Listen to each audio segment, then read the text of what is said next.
Berikut ini adalah panduan ibadah online Gloria Sunday Service.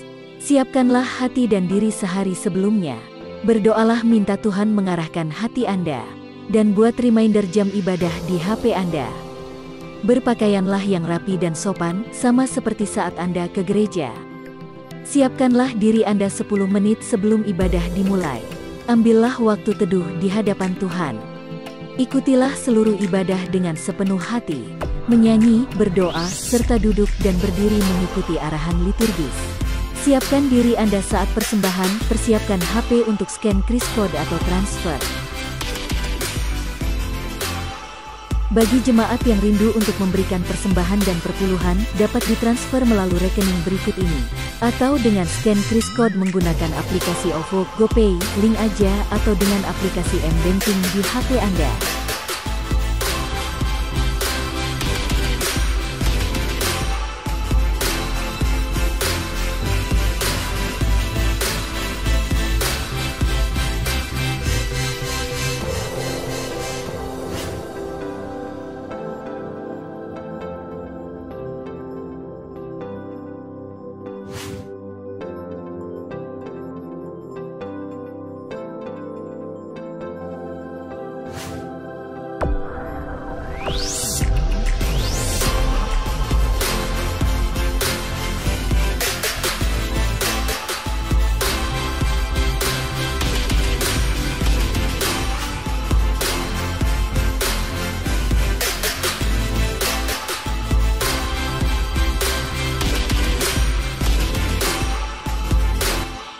Shalom, jemaat GKA Gloria yang terkasih dalam Tuhan.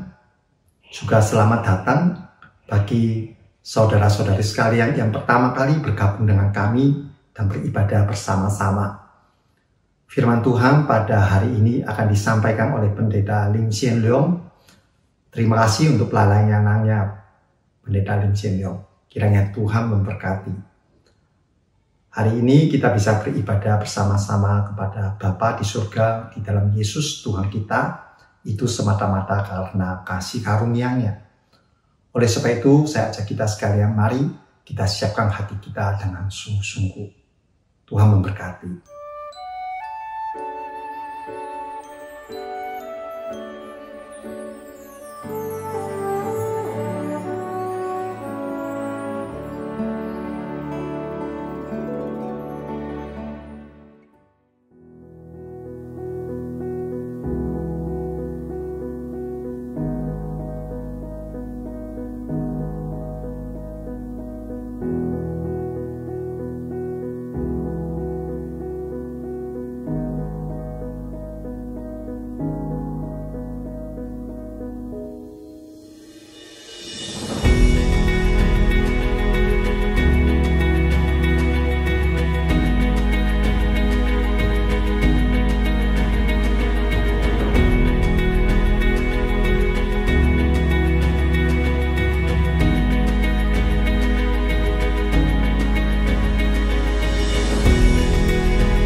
Bapak Ibu yang dikasihi Tuhan, kita akan memulai kebaktian kita dengan mengakui bahwa pertolongan kita datangnya dari Tuhan yang menciptakan langit dan bumi. Turunlah atas kita sekalian damai sejahtera dari Allah Tritunggal menyertai dan menolong kita. Amin.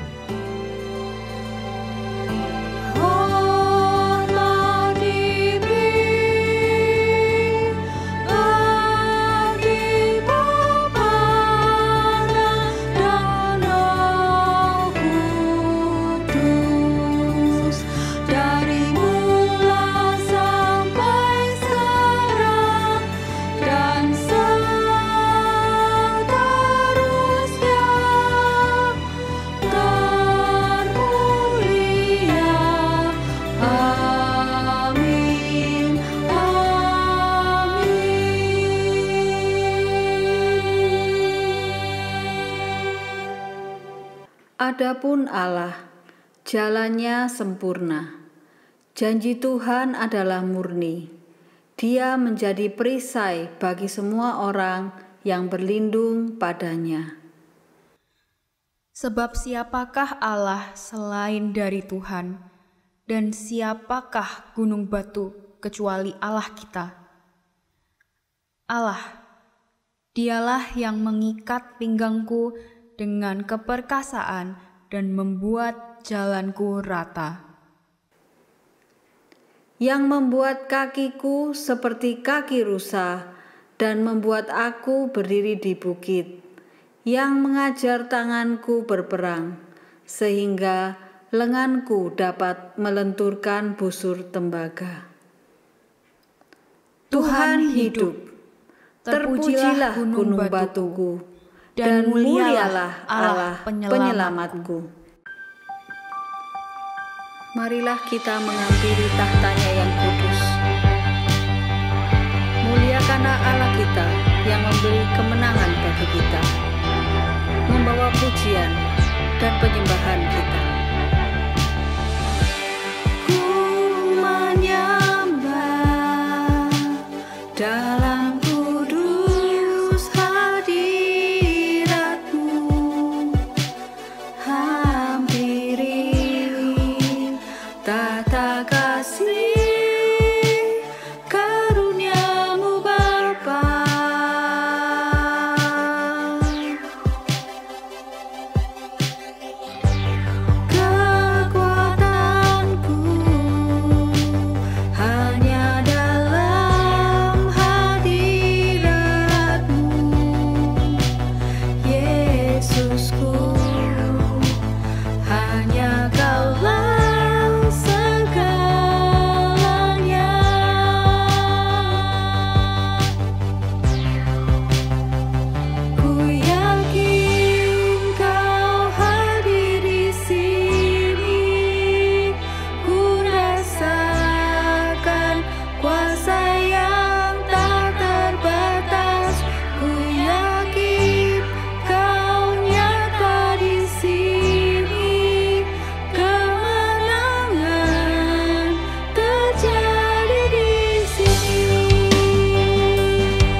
Mari kita berdoa. Kami datang ya Tuhan untuk memuji-Mu di tempat ini, di rumah kami masing-masing. Kami mau naikkan syukur kami, naikkan pujian dan sembah kami di hadapan-Mu. Terima kasih Tuhan karena kasih-Mu kepada kami. Engkau telah menebus kami dari segala dosa kami. Tuhan, ampuni kami untuk segala dosa yang kami perbuat, baik yang kami sadari maupun yang kami tidak sadari. Dosa yang mendukakan hati Tuhan. Layakkan kami Tuhan untuk dapat datang kepadamu, membawa pujian kami ke hadapan hadirat-Mu yang kudus. Terima kasih Tuhan, berkatilah waktu ini, biarlah segala kemuliaan hanya kami sembahkan bagi-Mu. Dalam nama Tuhan Yesus kami berdoa. Amin. Firman Tuhan hari ini diambil dari 1 Korintus 1 ayat 30-31. Tetapi oleh Dia kamu berada dalam Kristus Yesus, yang oleh Allah telah menjadi hikmat bagi kita. Ia membenarkan dan menguduskan dan menebus kita. Karena itu seperti ada tertulis, barang siapa yang bermegah, hendaklah ia bermegah di dalam Tuhan. Tuhan adalah kekuatan kita. Dialah gunung batu perlindungan kita. Dia menara yang teguh. Mari bersama-sama kita angkat pujian bagi Dia. Tuhanlah kekuatan dan mazmurku. Dia gunung batu dan keselamatanku.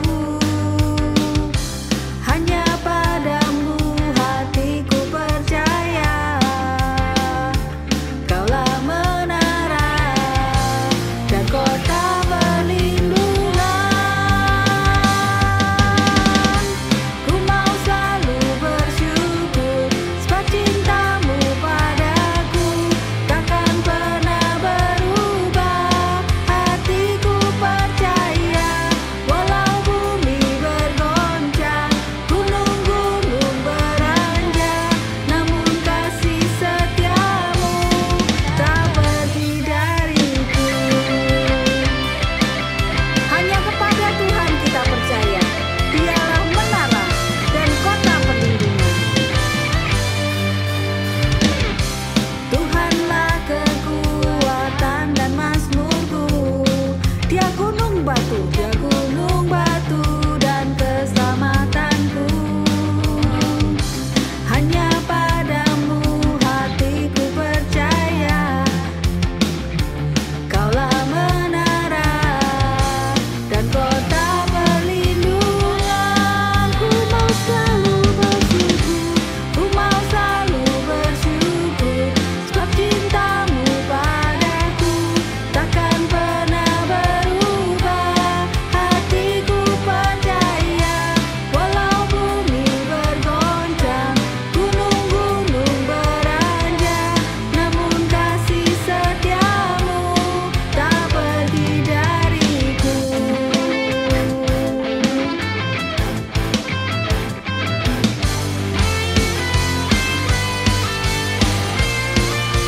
Kasih Allah yang begitu besar kepada kita tidak akan pernah berubah.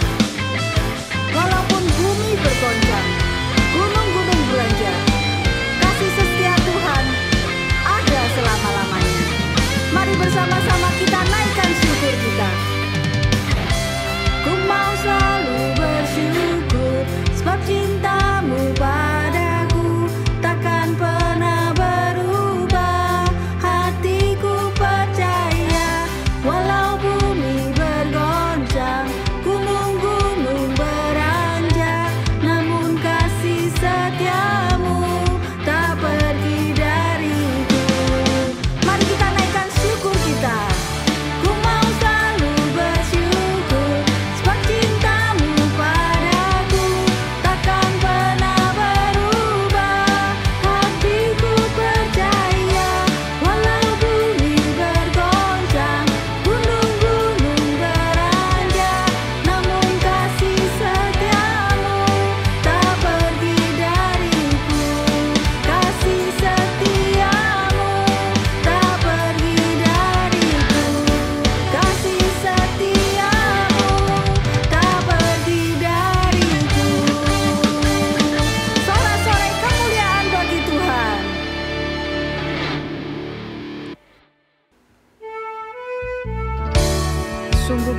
bersyukur kita punya Bapa yang selalu memelihara kita, Bapa yang penuh kasih, Allah yang maha kuasa, yang selalu menyertai kita. Kepadanya yang aku berharap, di darat atau laut yang gelap, setiap saat ku berharap Bapa surgawi memeliharaku. Aku berharap pada Tuhanku, di ngarai atau lautan menderu, ku tak gentar, ya tak ingkar, Bapa surgawi memeliharaku.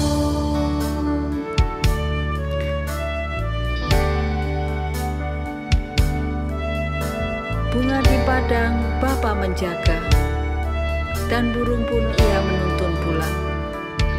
Bunga di padang Bapa menjaga, dan burung pun Ia menuntun pulang. Kasih-Nya yang limpah ruah, Bapa surgawi memeliharaku. Aku berharap pada Tuhanku, di ngarai atau lautan menderu, ku tak gentar, ya tak ingkar, Bapa surgawi memeliharaku. Aku berharap pada Tuhanku, di ngarai atau lautan menderu, ku tak gentar, ya tak ingkar, Bapa surgawi memeliharaku. Ku tak gentar, ya tak ingkar, Bapa surgawi memeliharaku.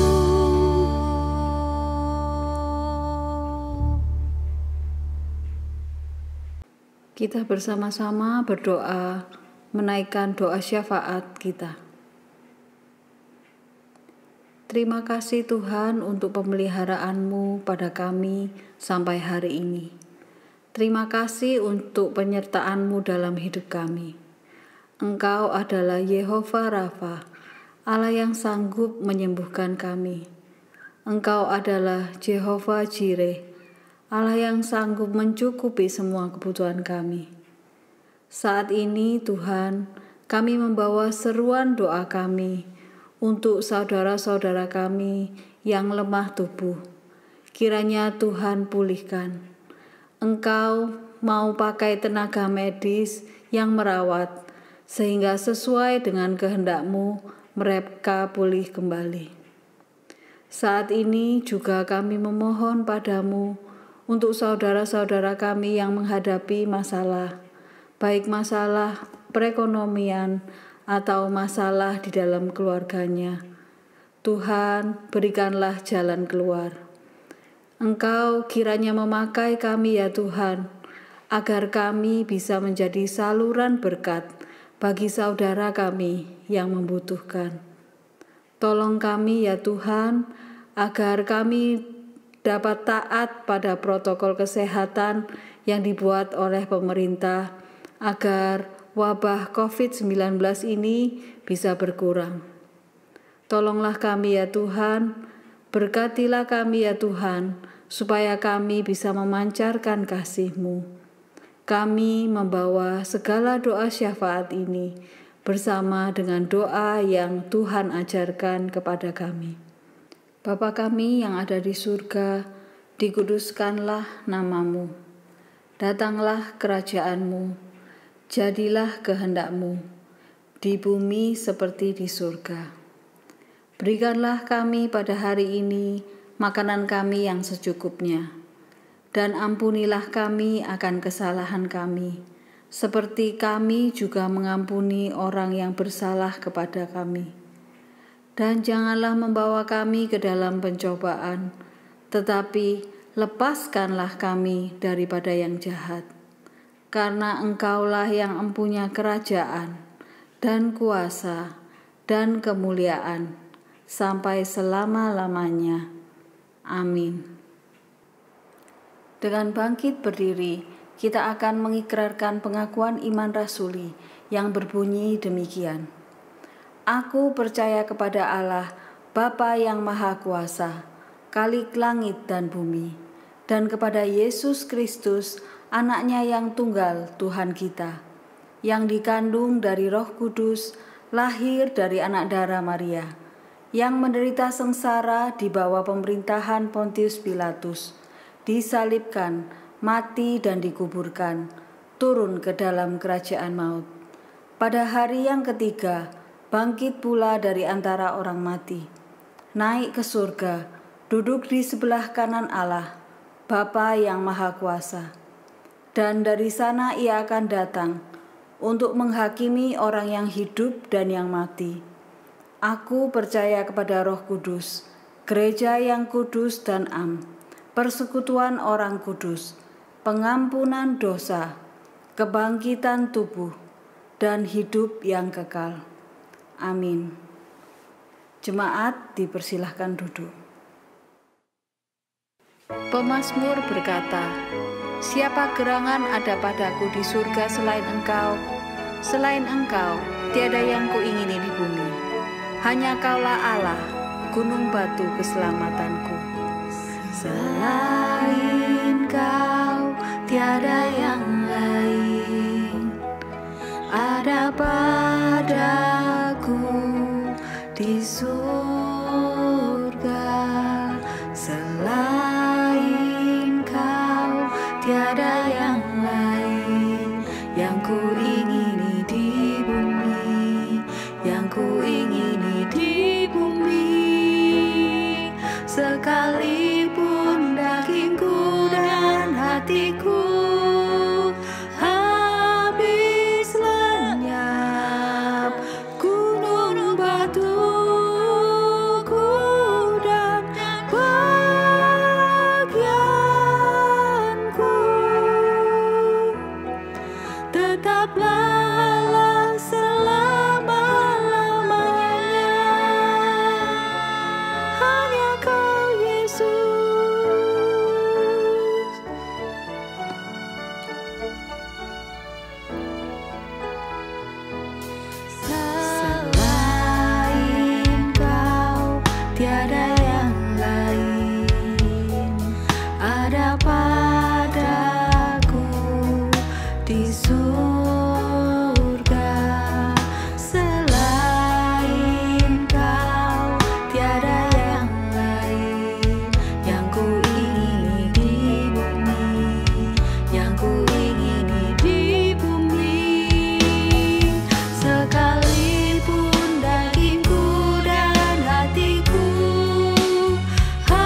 Kita akan mendengarkan firman Tuhan.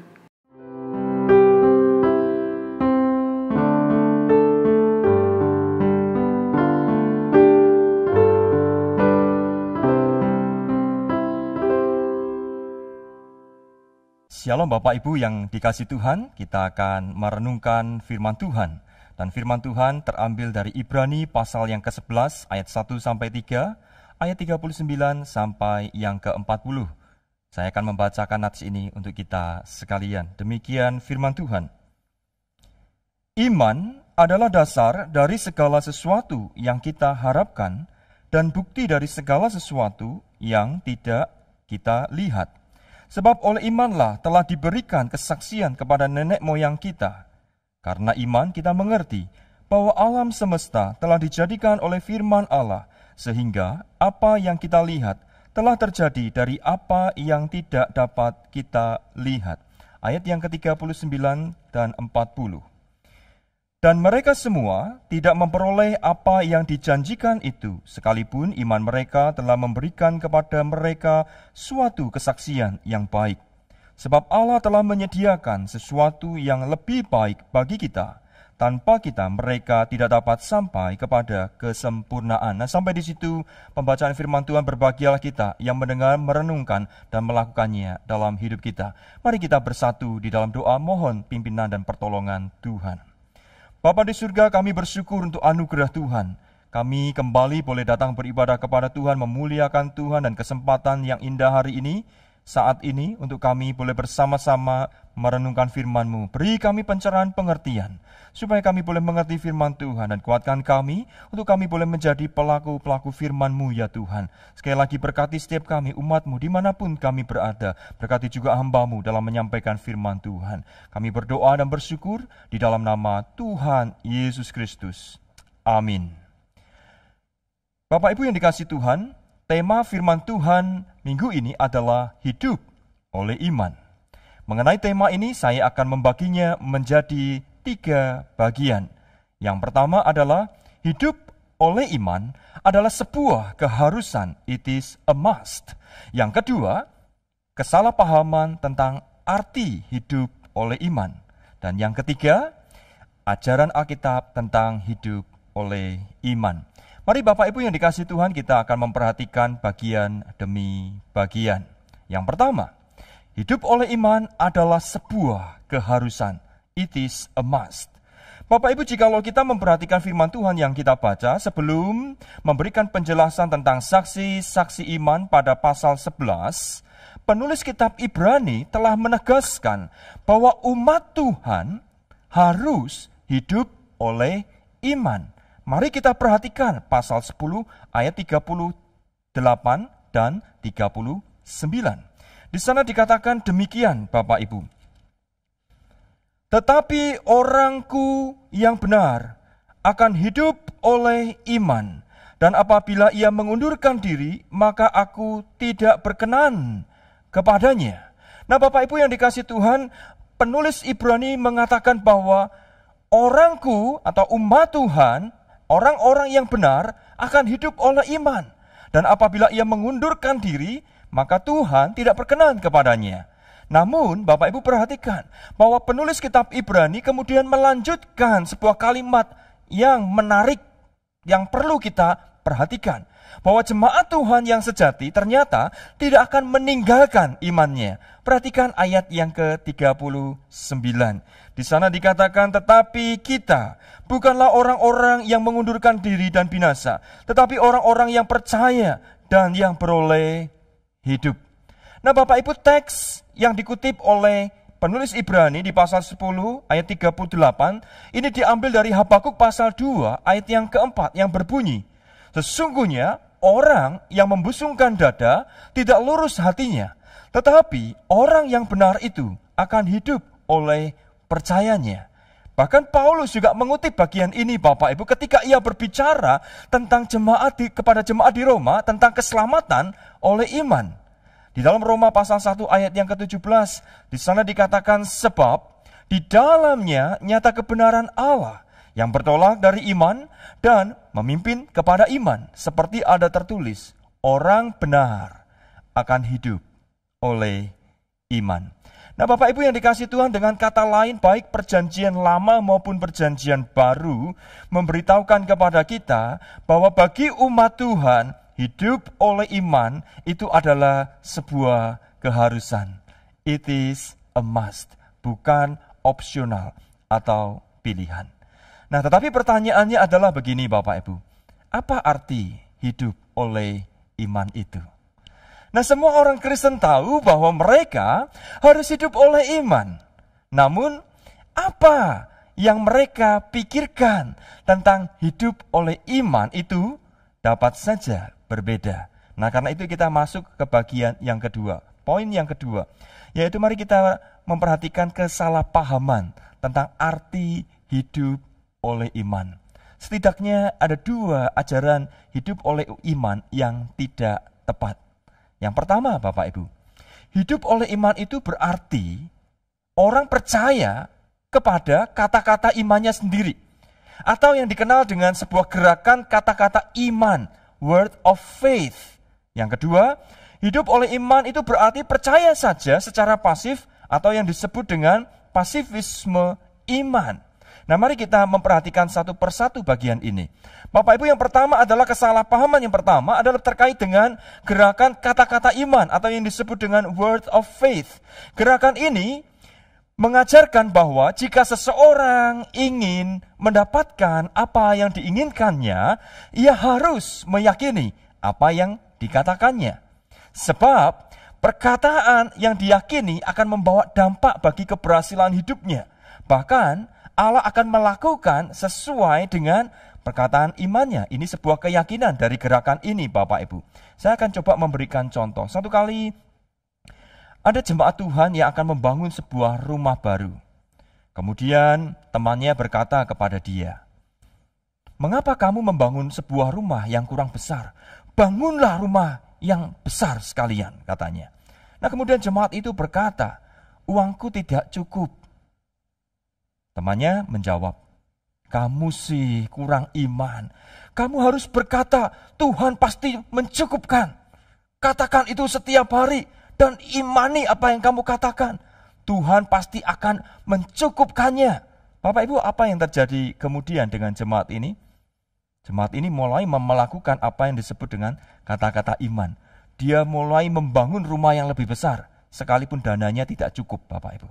Tapi tiap hari dia katakan Tuhan pasti mencukupkan, Tuhan pasti mencukupkan. Dia bangun rumah yang besar. Dan Bapak Ibu tahu, ketika dana ini tidak cukup, tentunya dia harus pinjam uang sana dan sini. Dan akhirnya yang terjadi adalah rumah itu jadi tetapi dia menyisakan hutang banyak. Dan ketika kemudian mengalami kesulitan ekonomi, jemaat ini kemudian datang ke temannya dan berkata, "Waduh, kayaknya aku salah strategi nih." Tapi temannya menjawab begini, "Bukan salah strategi, tapi kamu kurang iman," katanya. Nah, Bapak Ibu yang dikasihi Tuhan, kemudian jemaat ini merasa, kok kayak begini? Nah, inilah yang disebut dengan gerakan kata-kata iman, yaitu beriman pada perkataannya sendiri namun tidak sesuai dengan firman Tuhan. Bahkan cenderung memaksa Tuhan untuk memenuhi hawa nafsunya. Nah, karena itu tidak heran jika gerakan kata-kata iman ini mudah berafiliasi dengan teologi kemakmuran, Bapak Ibu. Sebab fokusnya tertuju pada kepuasan duniawi, kekayaan atau kemakmuran jasmani yang bersifat egosentris dan materialisme, Bapak Ibu. Nah, di dalam perjanjian lama, mentalitas iman seperti ini itu sering digemakan oleh nabi-nabi palsu yang menyenangkan hati raja. Yang sebenarnya mereka bukan nabi sejati. Mereka jauh dari firman Tuhan. Mereka berbicara tentang kemakmuran dan keberuntungan raja, tetapi tidak sesuai dengan kehendak Tuhan. Bapak Ibu, ini kesalahpahaman yang pertama tentang hidup oleh iman. Yang kesalahan kedua adalah terkait dengan pasifism faith atau iman yang pasif. Nah, saya akan memberikan contoh tentang hal ini, Bapak Ibu. Satu kali terjadi percecokan suami istri, Bapak Ibu. Kemudian sang suami ini yang tidak mau bekerja, yang malas bekerja, satu kali berkata kepada istrinya, "Mengapa kamu terlalu melelahkan diri dan khawatir dengan banyak hak?" Sambil dia duduk di pagi hari minum kopi, makan pisang goreng, Tapi dia tidak mau bekerja, istrinya yang banting tulang untuk memenuhi kebutuhan keluarga.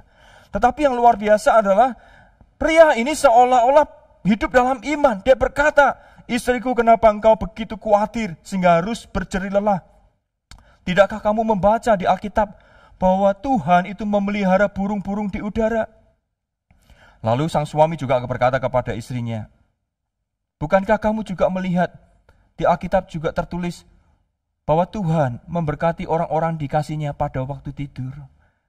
Bapak Ibu, seolah-olah orang ini memiliki iman. Dia percaya bahwa Tuhan pasti akan memberkati, tetapi dia tidak mau bekerja. Sampai sang istri kemudian mengelus dada, Bapak Ibu. Bergumul, kenapa suamiku kok begitu? Yang katanya orang beriman, percaya firman Tuhan, percaya berkat Tuhan, tetapi kenapa malas bekerja?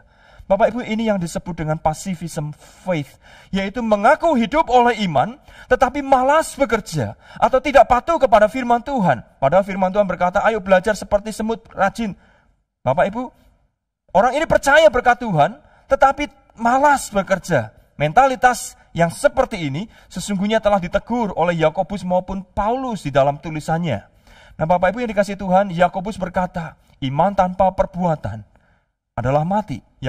Paulus juga berkata, orang yang tidak bekerja, jangan diberi makan. Nah, hidup oleh iman tidak membuat orang menjadi malas bekerja, atau tidak bertanggung jawab terhadap hidupnya. Iman yang sejati akan bertanggung jawab terhadap hidupnya, dan taat pada perintah Tuhan. Nah Bapak Ibu, itulah dua kesalahpahaman yang sering kali terjadi. Nah sekarang kita akan masuk ke poin yang ketiga. Apa yang Alkitab ajarkan tentang hidup oleh iman. Nah saya akan membatasi diri saya pada pembahasan kitab Ibrani pasal 11 ayat 1-3 dan ayat 39 sampai yang ke-40 saja. Ada 3 hal yang ingin saya sampaikan dalam bagian ini. Yang pertama Bapak Ibu, hidup oleh iman adalah hidup yang digerakkan oleh percaya dan patuh kepada Allah. Mari kita kembali kepada Ibrani pasal 11 ayat 1-2. Di sana dikatakan demikian. Iman adalah dasar dari segala sesuatu yang kita harapkan dan bukti dari segala sesuatu yang tidak kita lihat. Sebab oleh imanlah telah diberikan kesaksian kepada nenek moyang kita.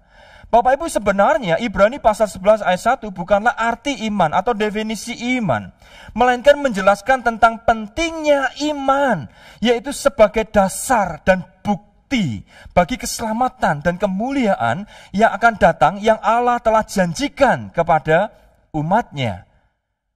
Namun pertanyaannya adalah mengapa penulis Ibrani perlu mencatatkan bagian ini, pasal 11, tokoh-tokoh iman, penjelasan tentang pentingnya hidup oleh iman ini. Nah jawabannya kembali lagi pada pasal 10 ayat 38-39 yang sudah kita baca Bapak Ibu. Pada masa itu jemaat Tuhan sedang menghadapi situasi yang sulit. Tetapi penulis Ibrani mengingatkan kepada mereka agar mereka hidup oleh iman. Perhatikan sekali lagi Ibrani pasal 10 ayat 38-39. Di sana dikatakan, tetapi orangku yang benar akan hidup oleh iman. Dan apabila ia mengundurkan diri, maka aku tidak berkenan kepadanya. Tetapi penulis Ibrani kemudian menambahkan, tetapi kita bukanlah orang-orang yang mengundurkan diri dan binasa, tetapi orang-orang yang percaya dan beroleh hidup. Nah Bapak Ibu, dalam teks ini penulis kitab Ibrani ingin mengatakan bahwa iman sejati tidak akan membuat seseorang mundur dari Tuhan dan binasa, melainkan tetap bertahan meskipun menghadapi situasi yang sulit. Nah pertanyaannya adalah, iman sejati itu datang dari mana? Dari manusia atau dari Tuhan? Bapak Ibu, di dalam Efesus pasal 2 ayat 8-10 Paulus mengatakan demikian. Sebab karena kasih karunia kamu diselamatkan oleh iman. Itu bukan hasil usahamu. Iman itu bukan hasil usahamu, tetapi pemberian Allah. Itu bukan hasil pekerjaanmu. Jangan ada orang yang memegahkan diri. Paulus menegaskan bahwa iman yang sejati itu berasal dari Allah. Dan itu sebagai bukti bahwa kita mendapat kasih karunia yang menyelamatkan dari Allah di dalam Yesus Kristus Tuhan kita. Kemudian Paulus melanjutkan tentang tujuan Allah memberi iman itu. Iman yang menyelamatkan itu di ayat yang ke-10. yaitu karena kita ini buatan Allah, diciptakan dalam Kristus Yesus untuk melakukan pekerjaan baik yang disiapkan Allah sebelumnya. Ia mau supaya kita hidup di dalamnya. Artinya apa, Bapak Ibu? Dengan iman yang menyelamatkan itulah, sekarang orientasi hidup kita telah berubah. Kita tidak lagi hidup untuk diri kita sendiri, tetapi hidup untuk melakukan kehendak Allah. Nah Bapak Ibu, apa yang Paulus katakan di dalam Efesus pasal 2 ayat 8 sampai 10, sesungguhnya tidak jauh berbeda dari apa yang penulis kitab Ibrani katakan di pasal 10 ayat 38-39, bahwa orang yang telah dibenarkan Allah akan hidup oleh imannya. Dan iman itu yang akan menuntun bagaimana kemudian dia hidup. Ia akan tetap percaya dan patuh kepada Allah walaupun harus mengalami penderitaan dan aniaya. Mereka bukanlah orang-orang yang mundur dari Tuhan dan binasa, melainkan orang-orang yang percaya dan memperoleh hidup. Nah itulah sebabnya Bapak Ibu yang dikasihi Tuhan, penulis kitab Ibrani menegaskan pentingnya iman yang kemudian ditulis, dicatatnya di pasal 11 dengan tujuan agar jemaat tetap hidup dalam iman. Sebab apa? Iman adalah dasar dari segala sesuatu yang kita harapkan, yaitu apa? Keselamatan yang Allah janjikan. Dan bukti dari segala sesuatu yang tidak kita lihat. Apa itu? Kemuliaan yang akan datang, kehidupan kekal yang Tuhan akan nyatakan kepada kita. Nah Bapak Ibu yang dikasihi Tuhan, ajaran Alkitab ini jelas tidak sama dengan ajaran gerakan perkataan iman atau word of faith. Kita mengajarkan bahwa hidup oleh iman itu adalah hidup yang digerakkan oleh percaya dan taat kepada Allah, bukan untuk memuaskan keinginannya sendiri atau kehidupan duniawi. Orang-orang yang telah dibenarkan oleh Allah memiliki tujuan, yaitu melakukan kehendak Allah dalam hidupnya. Seperti yang Paulus katakan, melakukan pekerjaan baik yang dipersiapkan Allah sebelumnya, Ia mau supaya kita hidup di dalamnya. Bapak Ibu, mari kita tahu, kita lihat bahwa hidup oleh iman itu berarti hidup yang digerakkan oleh percaya dan taat kepada kehendak tujuan Tuhan. Yang kedua, hidup oleh iman adalah hidup yang digerakkan oleh percaya pada hikmat, kuasa, dan kedaulatan Allah dalam mencipta dan mengatur dunia ciptaannya ini. Perhatikan ayat yang ketiga pasal 11 ini. Bapak Ibu yang dikasihi Tuhan, di sana dikatakan, karena iman kita mengerti bahwa alam semesta telah dijadikan oleh firman Allah, sehingga apa yang kita lihat telah terjadi dari apa yang tidak dapat kita lihat. Bapak Ibu perhatikan bagian ini. Apa yang penulis kitab Ibrani harapkan dari teks ini adalah, penulis Ibrani ingin mengatakan bahwa ada banyak hal yang Allah kerjakan dalam dunia ini tidak dapat kita lihat dengan kasat mata, seperti penciptaan dunia ini. Namun kita diajak untuk percaya bahwa Allah itu ada, dan Allah dengan segala hikmat, kuasa, dan kedaulatannya telah menciptakan dunia ini. Artinya apa Bapak Ibu? Jangan meragukan hikmat, kuasa, maupun kedaulatan Allah. Sekalipun kita tidak dapat melihat cara kerja Allah itu seperti apa. Lalu apa hubungannya ini dengan hidup oleh iman? Bapak Ibu yang dikasihi Tuhan, jika kita percaya bahwa Allah itu berhikmat, penuh kuasa, berdaulat atas ciptaannya, maka bukan kita yang memaksa Tuhan untuk melakukan kehendak kita, seperti yang diajarkan gerakan kata-kata iman, melainkan kitalah yang tunduk dan mengikuti kehendaknya. Karena kita diciptakan kembali dalam Kristus dengan sebuah tujuan melakukan kehendak Allah. Sehingga ketika keinginan kita tidak terkabulkan, doa kita kadang tidak dijawab oleh Tuhan, kita tidak kecil hati dan tidak kecewa. Mengapa? Karena kita tahu bahwa kita sedang melakukan kehendak Allah. Itu bukan juga orang yang kurang iman seandainya doanya tidak terjawab. Karena kita sadar, bukan Allah yang mengikuti kehendak kita, tetapi kita percaya Dia penuh hikmat, kuasa, dan kedaulatan. Kita mengikuti Tuhan. Nah Bapak Ibu, misalnya Yusuf di dalam kitab Kejadian, Yusuf tahu benar bahwa Allah telah menyatakan sesuatu yang besar dalam hidupnya. Tetapi realita hidup yang dia jalani ternyata tidak seperti yang dia bayangkan. Dia mengalami banyak kesulitan. Difitnah saudaranya sendiri, dijual saudaranya, mengalami fitnahan di tempat orang lain di Mesir dan sebagainya. Tetapi Bapak Ibu perhatikan apa yang kemudian Yusuf katakan kepada saudara-saudaranya, engkau mereka-rekakan yang jahat, tetapi Allah mereka-rekakannya untuk kebaikan bagi kita sekalian. Bapak Ibu, kita melihat Allah bekerja. Cara kerjanya tidak seperti yang Yusuf harapkan, tetapi Yusuf tetap setia, percaya janji Tuhan. Paulus di dalam 2 Korintus 12 ayat 7-10 juga mengalami hal sama. Ketika ada duri dalam daging, dia berdoa dan Tuhan tidak menyembuhkannya. Bahkan Tuhan berkata, cukuplah kasih karuniaku bagimu. Apa yang kemudian Paulus katakan? Apakah berarti Paulus di sini kurang iman? Bapak Ibu, tidak.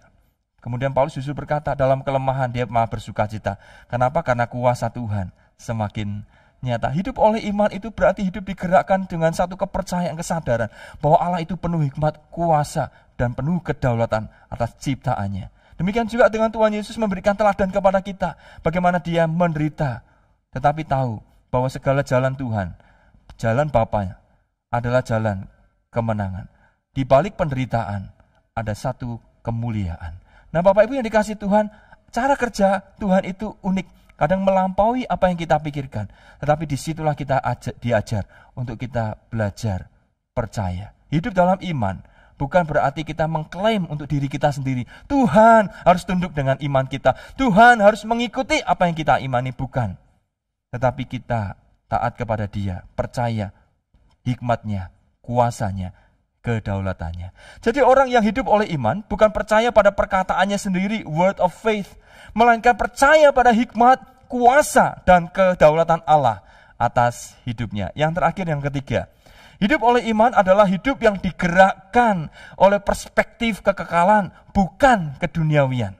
Nah, Bapak Ibu perhatikan ayat 39 dan 40 yang kita baca tadi, Bapak Ibu. Di sana dikatakan, dan mereka semua tidak memperoleh apa yang dijanjikan itu, sekalipun iman mereka telah memberikan kepada mereka suatu kesaksian yang baik.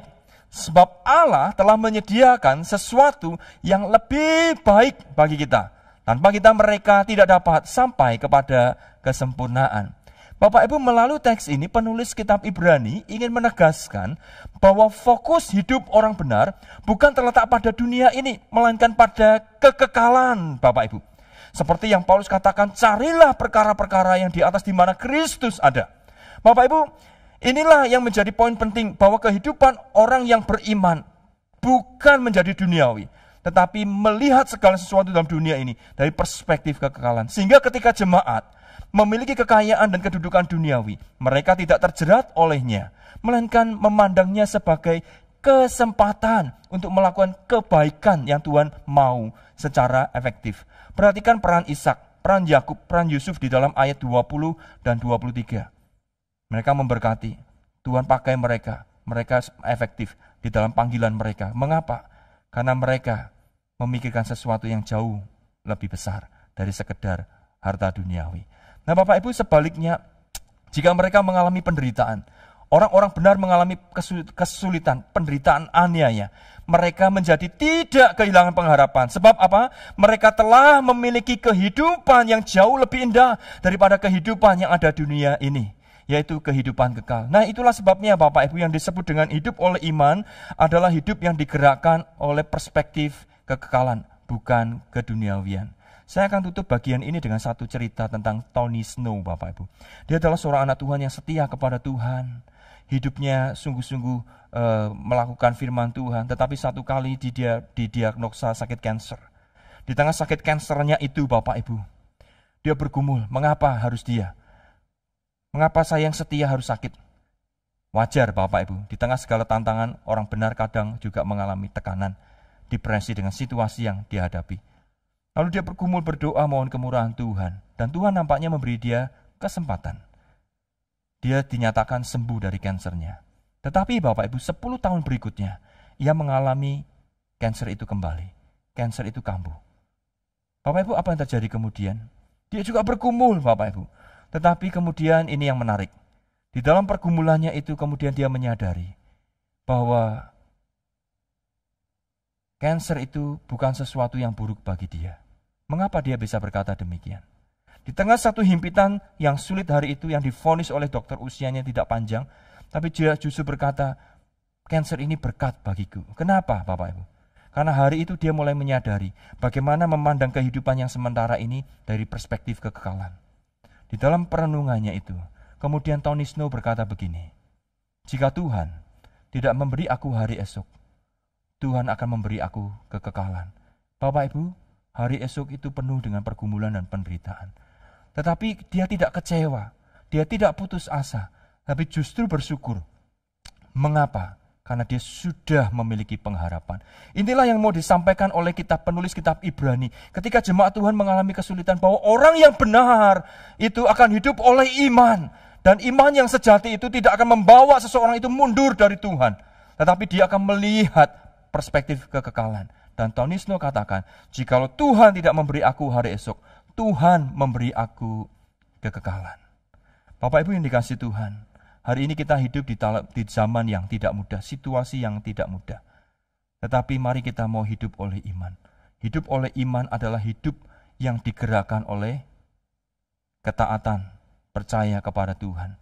Hidup oleh iman adalah hidup yang digerakkan oleh percaya akan hikmat, kuasa, dan kedaulatan Allah. Hidup oleh iman adalah hidup yang digerakkan dari perspektif kekekalan, bukan keduniawian. Bapak Ibu, Tuhan sudah melakukan yang terbaik. Dia Tuhan yang setia. Dia sudah menyelamatkan kita. Dia akan menuntun kita sampai pada akhirnya. Mari kita belajar setia. Mari kita hidup oleh iman. Dan kita tidak undur dari Tuhan. Sebab kita tahu Tuhan itu setia. Mari kita hidup dalam iman. Dan iman itu adalah, di sana dikatakan apa? Pasal 11 ayat 1. Iman adalah dasar dari segala sesuatu yang kita harapkan. Segala janji Tuhan, pengharapannya akan datang. Dan bukti dari segala sesuatu yang tidak kita lihat. Hari ini kita belum melihat segala pengharapan itu. Tetapi dengan iman itulah kita menjalani hidup ini. Dan kita akan memiliki kemenangan demi kemenangan mengatasi persoalan kita. Kiranya Tuhan menolong kita mengerti firman-Nya. Amin. Mari kita satu di dalam doa. Bapa di surga, di tengah segala tantangan hidup hari ini, kadangkala kami mengalami ketegangan, tension. Di satu sisi kami bergumul memohon kepada Tuhan, tetapi kami merasakan mengapa Tuhan tidak menjawab pergumulan kami, tidak menjawab seperti apa yang kami mau. Ternyata ketika kami kembali kepada firman-Mu ya Tuhan, iman itu bukan untuk mengatur Engkau, tapi iman itu untuk membuat kami menyadari, percaya akan sepenuhnya kepada Tuhan.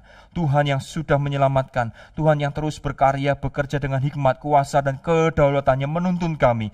Karena itu Tuhan, biarlah kami terus berserah kepada Tuhan. Mungkin kami boleh memohon sesuatu, kami boleh berseru kepada Tuhan, membutuhkan sesuatu, berdoa. Tetapi ketika Tuhan tidak menjawab, bahkan ketika Tuhan menjawab melalui itu tidak membuat kami kemudian sombong, tetapi membuat kami rendah hati dan menyadari kebergantungan kami kepada Tuhan. Tuhan, di tengah situasi hidup yang tidak mudah hari ini, tolong kami umat-Mu ya Tuhan, untuk kami boleh hidup oleh iman, karena ini bukanlah sebuah pilihan, tetapi sebuah keharusan. Tuhan berkati kami, tambahkan iman bagi kami, untuk kami boleh terus kuat, percaya berjalan bersama Tuhan. Berkati setiap jemaat-Mu di mana mereka berada. Di dalam nama Tuhan Yesus kami berdoa. Amin.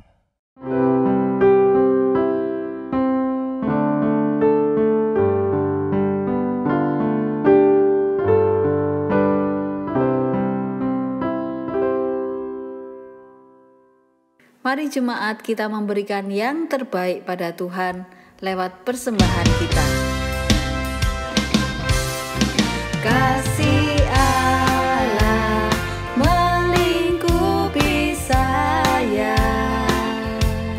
lingkupi saya selama-lamanya. Karena kasih-Nya ku tak takut jua, sebab Allah selalu sanggup tolong saya.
Mari kita berdoa.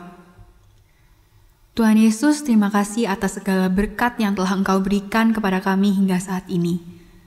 Pada kesempatan kali ini, kami ingin mengungkapkan rasa syukur kami dengan memberikan persembahan pada hari ini.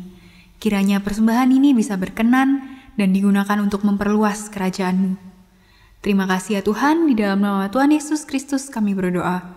Amin. Sebab segala sesuatu adalah dari Dia dan oleh Dia dan kepada Dia. Bagi Dialah kemuliaan sampai selama-lamanya. Puji Allah Bapa Putra, puji Allah Roh Kudus, ketiganya yang esa, pohon selamat sumber berkah.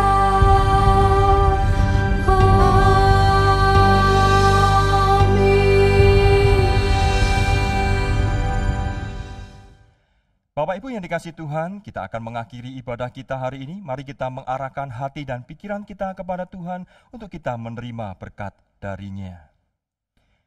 Kiranya berkah dan kasih yang kekal dari Allah Bapa, anugerah keselamatan di dalam Kristus Yesus Tuhan, kekuatan penghiburan dan penyertaan dari Allah Roh Kudus, menyertai saudara sekalian, mulai hari ini hingga kedatangan Tuhan Yesus yang kedua kalinya, dan dimanapun saudara berada, boleh menjadi saksi-saksi bagi Tuhan, dan hidup memuliakan Tuhan sampai selama-lamanya.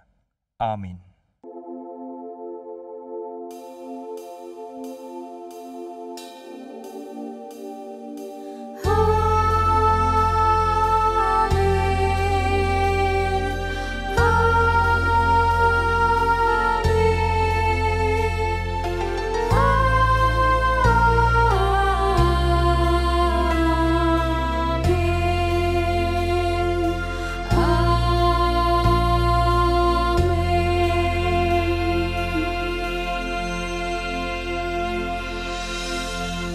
Kebaktian kita sampai di sini.